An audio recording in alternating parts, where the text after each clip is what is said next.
அப்புறம் நீங்க பின்னாடி போங்க, பின்னாடி போங்க, பின்னாடி போங்க, அந்த ஆர்ச் கிட்ட போங்க. ப்ரோ பின்னாடி போங்க.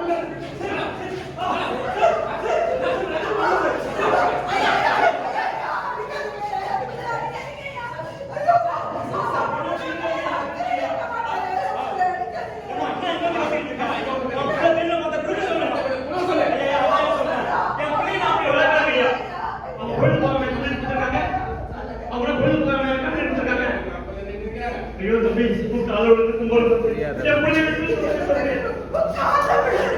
நீங்க கொஞ்சம் எடுத்து சொல்லுமா? அவங்களை பத்தி உங்களோட எனக்கு நல்லா தெரியும். நான் கம்ப்ளைண்ட் கொடுத்ததுனா லைஃப் லாங் பேருக்கு வர முடியாத அளவுக்கு கொடுத்துருக்கேன். பணத்தை தொலைச்சது அங்கதான் கம்ப்ளைண்ட் கொடுத்துருக்கான்.